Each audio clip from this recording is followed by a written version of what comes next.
दोन बियांची गोष्ट. एका हिरव्यागार शेतामध्ये दोन छोट्या बिया जमिनीवर पडल्या होत्या. दोघीही अगदी सारख्या दिसत होत्या, पण त्यांच्या विचारांमध्ये खूप फरक होता. पहिली बी खूप उत्साही होती. ती रोज आकाशाकडे पाहायची आणि म्हणायची, मला मोठं झाड बनायचं आहे, मला सूर्यप्रकाश अनुभवायचा आहे, पक्ष्यांचं गाणं ऐकायचं आहे आणि लोकांना सावली द्यायची आहे. दुसरी बी मात्र नेहमी घाबरलेली असायची.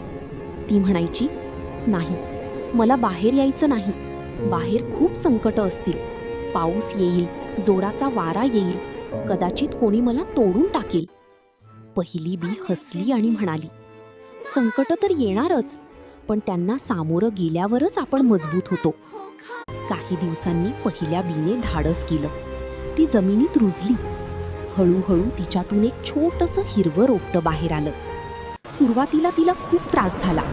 कधी जोराचा पाऊस पडायचा, कधी गरम ऊन असायचं, तर कधी वारा तिला हलवून टाकायचा. पण रोपटं हार मानलं नाही. ती प्रत्येक संकटानंतर अजून मजबूत होत गेलं. काळ पुढे गेला. ती छोटंसं रोपटं आता मोठं सुंदर झाड बनलं होतं. त्या झाडावर पक्षी घरटी बांधू लागली. थकलेली प्रवासी त्याच्या सावलीत बसू लागली. लहान मुलं त्याच्या फांद्यांवर झोकी खेळू लागली. झाडाला खूप आनंद झाला. ते मनात म्हणालं, धाडस केलं म्हणूनच आज मी इतकं मोठं होऊ शकलो. दुसरी बी मात्र अजूनही जमिनीतच लपून बसली होती. ती रोज विचार करायची, उद्या बाहेर येईन, अजून थोडं थांबती. पण एके दिवशी एक पक्षी तिथे आला.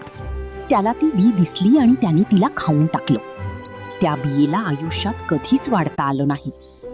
तर आपण ह्या गोष्टीतून काय शिकलो मित्रांनो? भीतीमुळे थांबणारी संधी गमावतात, पण धाडस करणारीच आयुष्यात मोठं यश मिळवतात.